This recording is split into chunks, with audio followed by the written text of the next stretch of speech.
उंगली पर लगी स्याही सिर्फ निशान नहीं, हमारी शान है, देश की पहचान है, लोकतंत्र की जान है और आपके अधिकार का सम्मान है। एक मुलाकात आपके जनप्रतिनिधि के साथ, आपका शहर, आपकी आवाज़। अभी न पूछो हमसे मंजिल कहाँ है, अभी तो हमने चलने का इरादा किया है। ना हारे हैं, ना हारेंगे कभी, ये किसी और से नहीं, खुद से वादा किया है। नमस्कार दोस्तों, मैं हूँ रोज़ी वालिया और आपका बहुत बहुत स्वागत है आपके अपने शो आपका शहर, आपकी आवाज़ में। आज हम जुड़े हैं पालमपुर विधानसभा क्षेत्र के कांग्रेस पार्टी के अध्यक्ष आशीष बुटेल जी के साथ। तो आइए मुलाकात करते हैं आशीष बुटेल जी के साथ। नमस्कार सर। नमस्कार। आपका बहुत बहुत स्वागत है हमारे इस स्टूडियो में। सबसे पहले मैं आपको शुभकामनाएं देना चाहती हूँ आपके आगामी चुनावों के लिए। Thank you thank you. तो सर, राजनीति के क्षेत्र में जो आपका दृष्टिकोण है, ये दिशा जो है, क्या आपको आपके फादर जी से मिली? जी, जब मैं पढ़ाई अपनी ख़त्म कर पालमपुर वापस आया तो मेरे पिताजी ऑलरेडी चुनाव लड़ चुके थे यहाँ पर और उस समय उनको मंत्री पद से भी हिमाचल प्रदेश सरकार में नवाजा गया था। और उसी समय से मैं लोगों के बीच जाना शुरू हुआ, लोगों के काम अपने पिताजी तक पहुँचाता था और धीरे धीरे मेरे काम जो लोगों के काम थे वो करवाना मैंने शुरू किए और उनसे बहुत घुल मिल गया और एक परिवार जैसा एक संबंध लोगों के साथ बनना शुरू हो गया। और आज तकरीबन काफ़ी साल हो गए और तकरीबन 20 साल के लगभग मैंने पार्टी में सेवाएं दी। उसके बाद युवा कांग्रेस का चुनाव लड़ा और पहला चुनाव हुआ हिमाचल प्रदेश में और लोकसभा का मैं अध्यक्ष चुनकर आया। फिर भी पिताजी के साथ मैं काम करता रहा और पालमपुर का जो विधानसभा क्षेत्र है उसके उनके लोगों के लिए मैंने काम किया है और ये निश्चित तौर पर मुझे अपने पिताजी के जरिए ही काम करने की प्रेरणा मिली और जो उनसे सीखा वो अब मैं कोशिश कर रहा हूँ कि हर जगह पर उसको लागू किया जाए। आपकी लाइफ की कुछ जर्नी के बारे में आप हमारे दर्शकों को कुछ बताइए। जी, मेरी लाइफ की जर्नी तो पढ़ाई मेरी शुरू की पालमपुर में हुई, फिर मैं शिमला में बिशप कॉटन स्कूल में पढ़ा। उसके बाद कॉलेज के लिए मैं पूना चला गया और उसके बाद मैं वापस पालमपुर आ गया और पिताजी के साथ, जैसे मैंने कहा, उनके साथ उनके राजनीति में उनकी उंगली पकड़कर चलना मैंने शुरू किया और बस लोगों के साथ प्यार बनता गया और अब ऐसा एक सेटअप हो गया जहाँ पर लोगों ने अपना वोटों से, भारी मतों से मुझे, हालांकि कांग्रेस पार्टी की बहुत हार भी हुई लेकिन मुझे यहाँ से जिताकर लोगों ने भेजा, अपना आशीर्वाद दिया और मुझ में अपना विश्वास जताया है। आज 3 साल हो गए हैं, मैं कोशिश यही कर रहा हूँ कि उनकी जो उम्मीदें हैं उन पर खरा उतरूँ और आगे आने वाले समय में भी उनकी सेवा करता रहूँ। पालमपुर में पहली बार जो है नगर निगम के चुनाव होने जा रहे हैं, तो इसमें आपका क्या विचार है? मुझे लगता है, जैसे मैंने पहले भी कई बार कहा है, ये पहली बार है कि पालमपुर में म्यूनिसिपल कॉरपोरेशन के चुनाव हो रहे हैं। म्यूनिसिपल कॉरपोरेशन पालमपुर बना दी गई है और इसमें शहरी क्षेत्र तो लिए ही हैं या शहरीकरण की ओर जो बढ़ रहे थे क्षेत्र वो लिए हैं, लेकिन ग्रामीण क्षेत्र भी बहुत से लिए हैं और हमारा ये मानना है कि ग्रामीण क्षेत्र शहरी क्षेत्रों के साथ जोड़े नहीं जाने चाहिए। दोनों की अपनी अपनी समस्याएं हैं, दोनों की अपनी अपनी प्राथमिकताएं हैं और दोनों की अपनी अपनी सॉल्यूशंस हैं। तो अगर दोनों को अगर जोड़ देंगे तो या तो एक का काम नहीं हो पाएगा, दूसरे का होगा, दूसरे का नहीं हो पाएगा तो पहले का होगा। तो कभी भी इक्वेट करना उनको बहुत मुश्किल हो जाता है, ये हमारा मानना था। लेकिन सरकार ने म्यूनिसिपल कॉरपोरेशन में ग्रामीण क्षेत्र भी जोड़े, कोई बात नहीं, और चुनाव पहली बार होने जा रहे हैं। हम लोग बस यही चाहते हैं कि किस तरह पालमपुर विधानसभा क्षेत्र में विकास हो। जो पंचायतें भी जुड़ी हैं और बहुत दूर दराज के जो एरियाज़ हैं, हम तो कोशिश यही करेंगे कि ग्रामीण क्षेत्र में हम लोग, जो अभी खेतीबाड़ी हो रही है, किसान लोग हैं, पशुपालन हो रहा है, वो नगर निगम में जुड़ने की वजह से बंद नहीं होना चाहिए। किसी का रोजगार का साधन अगर किसानी है तो वो बंद नहीं होनी चाहिए, पशुपालन है तो वो बंद नहीं होनी चाहिए।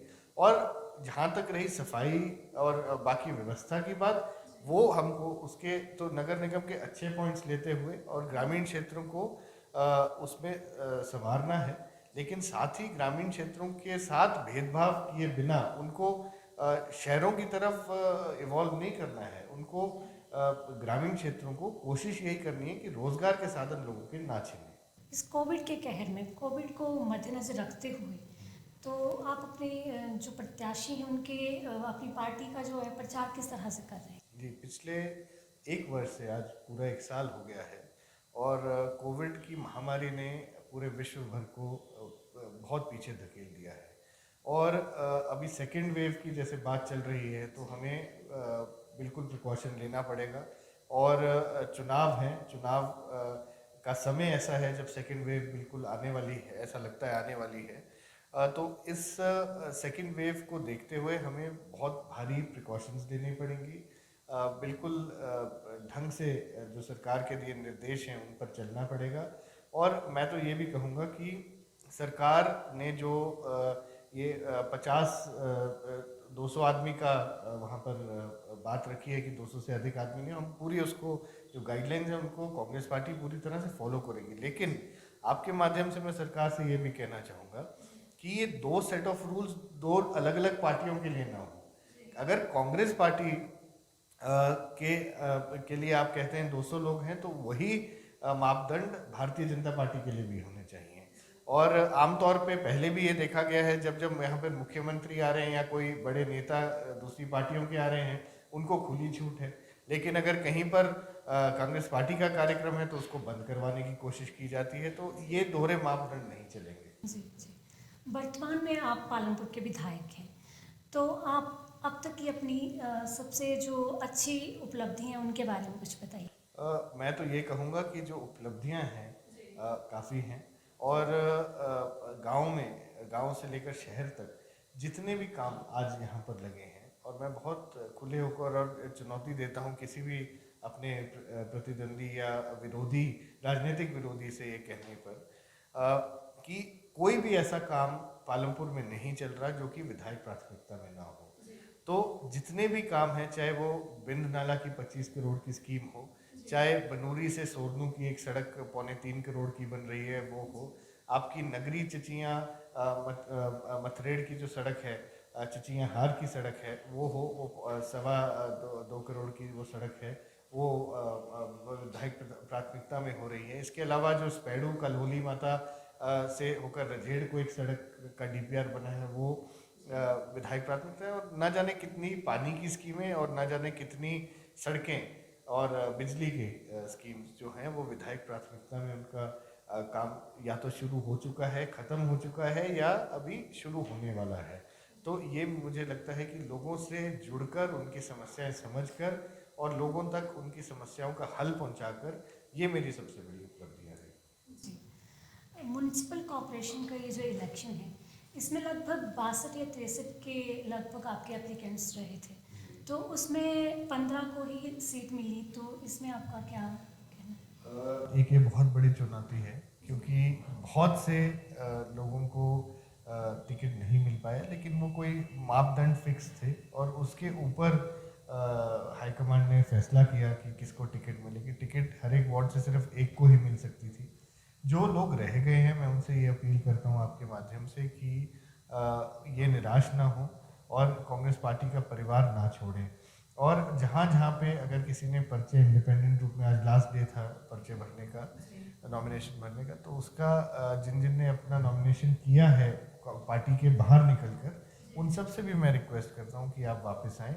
और कुछ लोग जो नॉमिनेशन इंडिपेंडेंट के रूप में कर चुके हैं उनके लिए भी मैं कहना चाहूँगा कि वो भी हमारे भाई हैं, हमारी बहनें हैं। हम सबका फ़र्ज़ बनता है कि वो हमारे परिवार में ही शामिल रहें। कई हमारे पदाधिकारी भी थे, उनको भी हम वापस लाने की पूरी कोशिश करेंगे। 27 तारीख तक ये विड्रॉल का समय है, सबसे बात की जाएगी ताकि कांग्रेस पार्टी का जो परिवार है वो एकजुट रहे। पालमपुर के विकास के लिए आगे आपकी किस तरह की रणनीतियाँ रहेंगी? मुझे लगता है कि सबसे बड़ा विकास जो पालमपुर आज मांगता है वो एक ज़िला घोषित करने का, यहाँ पर विकास के नाम पर सबसे बड़ी चीज़ उसको माना जाता है।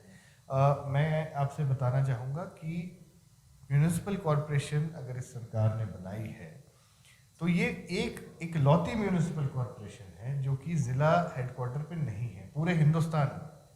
तो आज ज़रूरत यह है कि अगर आपने इसको म्यूनिसिपल कॉरपोरेशन का दर्जा दिया, अगर आप समझते हैं कि यहाँ पर म्यूनिसिपल कॉरपोरेशन होनी चाहिए और ये भी समझते हैं कि आपने सिर्फ ये म्यूनिसिपल कॉरपोरेशन अपने आप को सेटिस्फाई करने के लिए नहीं बनाई है, तो आपको इसका ज़िला का दर्जा भी यहाँ पर हमें मिलना चाहिए। तो विकास जो सबसे पहली चीज़ जो पालमपुर मांगता है वो ज़िला का दर्जा मांगता है। दूसरी, जहाँ जहाँ पर इस सरकार में क्या हुआ है कि पिछले 3 वर्षों में, क्योंकि विधायक यहाँ से कांग्रेस पार्टी का है, ऑपोजिशन का विधायक है, तो इस एरिया को निगलेक्ट करने के ऊपर पूरा जोर दिया जा रहा है और सरकार ने इसे निगलेक्ट किया है। बहुत सारे यहाँ पर डेवलपमेंट के प्रोजेक्ट्स आने चाहिए थे, वो नहीं आए हैं। हम लोगों ने कई बार लिखा है सरकार को, लेकिन उन्होंने उसके ऊपर कुछ एक्शन नहीं किया है। तो मुझे लगता है विकास तो विकास होता है, एक बार अगर लोगों ने मुझे चुनकर भेजा है, उसके बाद यहाँ पर दलगत राजनीति से ऊपर उठकर हम सबका एक ही मकसद होना चाहिए कि हम विकास पालमपुर का करें, पालमपुर विधानसभा क्षेत्र का करें। और मुझे लगता है आने वाले समय में इस सरकार में नहीं से अगर लोगों ने मुझे पुनः आशीर्वाद दिया और दोबारा चुनकर यहाँ से भेजा, तो मैं उनको आप सबके माध्यम से ये कहना चाहूँगा कि हम डट के पालमपुर में विकास करवाएंगे, किसी तरह की कोई समस्या यहाँ पर रहने नहीं देंगे। जी सर, नगर निगम बनते ही हेल्थ के सेक्टर में आपका किस तरह का योगदान रहेगा? क्योंकि जो मैक्सिमम पेशेंट जो है टांडा रेफर किए जाते हैं, एम्स जैसी जो फैसिलिटीज़ हैं, क्या वो पालमपुर में प्रोवाइड करवाई जाएंगी? जी, मैं आपके माध्यम से ये सबको बताना चाहूँगा कि मुझे फ़क्र होता है ये कहते हुए कि जो पालमपुर का सिविल हॉस्पिटल है वो सबसे पहले 50 बेडेड हॉस्पिटल हुआ करता था, उसको कांग्रेस पार्टी ने ही 100 बेडेड किया और अब उसको 200 बेड का भी अस्पताल कांग्रेस पार्टी ने ही किया है। और कोशिश यही जारी रहेगी कि ज़्यादा से ज़्यादा फैसिलिटीज़ इस अस्पताल के साथ जोड़ी जाए। एम्स और एम्स के लेवल का हॉस्पिटल बनाना एक बहुत बड़ी चुनौती है हमारे सामने, लेकिन मुझे लगता है ऐसा कुछ यहाँ पर होना चाहिए। और धीरे धीरे हमें एक यहाँ पर सबसे ज़्यादा ज़रूरत जो है, जो national highway authority of India की गाइडलाइन है कि हर 50-100 किलोमीटर के बाद एक ट्रॉमा सेंटर चाहिए, तो उसमें पालमपुर यहाँ पर क्वालिफाई करता है उसको, कि जोगिंदर नगर से लेकर टांडा के बीच का जो एरिया बनेगा उसके लिए हमारे को ये ट्रॉमा सेंटर क्वालिफाई करता है। सबसे पहली डिमांड और सबसे पहला हमारी कोशिश यही रहेगी कि यहाँ पे हेल्थ सर्विसेज को सुदृढ़ करने के लिए यहाँ पे एक ट्रॉमा सेंटर है। और साथ ही जो पालमपुर विधानसभा क्षेत्र के आसपास के गांव हैं या वहाँ पे सब सेंटर्स चल रहे हैं, PHC चल रही हैं, डॉक्टर्स हैं। आज सिविल हॉस्पिटल पालमपुर में पीडियाट्रिशियन नहीं है, बच्चों की डॉक्टर नहीं है, यहाँ पर हमारे सर्जन्स नहीं हैं, ना यहाँ सर्जरीज हो रही है, ना बच्चे यहाँ पर दिखा सकते हैं। तो इन पदों को जल्द से जल्द भरा जाए। सब सेंटर्स के डॉक्टर, अपना फार्मासिस्ट के पदों को, फीमेल हेल्थ वर्कर्स के, मेल हेल्थ वर्कर्स के पदों को जल्द से जल्द भरा जाए, ये हमारी सबसे पहली कोशिश रहेगी। जी सर, आप अपनी कांग्रेस पार्टी की तरफ से पालमपुर की जनता को कोई मैसेज कन्वे करना चाहते हैं? कांग्रेस पार्टी की ओर से तो मैं एक ही मैसेज आपके ज़रिए देना चाहूँगा। म्यूनिसिपल कॉरपोरेशन के चुनाव हैं और ये सबको मालूम है कि पालमपुर का विकास किस पार्टी ने करवाया है। और अगर हम अपनी म्यूनिसिपल कॉरपोरेशन की खुशहाली चाहते हैं, अगर हम चाहते हैं कि म्यूनिसिपल कॉरपोरेशन में काम हो और लोगों के, एक आम आदमी के लिए लड़ाई लड़ी जाए, एक आम आदमी की सुविधा की लड़ाई लड़ी जाए, तो वो सिर्फ और सिर्फ कांग्रेस पार्टी लड़ सकती है। तो मैं सबसे यही अपील करता हूँ कि 7 तारीख को अप्रैल की जो म्यूनिसिपल कॉरपोरेशन के चुनाव हैं 15 वार्डों के, उनके 15 के 15 वार्डों पर कांग्रेस पार्टी के प्रत्याशियों को जिताकर भेजें, ताकि हम लोग आपके विकास में भागीदार बन सकें। जी, मैं आपका सर तहे दिल से शुक्रिया करती हूँ कि आप हमारे स्टूडियो में आए और आपने अपना कीमती वक्त हमें दिया। Thank you very much. तो दर्शकों, ये हैं कांग्रेस विधायक आशीष पटेल जी, जिन्होंने अपने विचार हम सबके सामने साझा किए। तो इसी के साथ आज के इस कार्यक्रम आपका शहर आपकी आवाज़ को मैं यहीं संपन्न करती हूँ। तब तक के लिए देखते रहिए द कॉन्स्टिट्यूशन टीवी। धन्यवाद। जय हिंद, जय हिंद।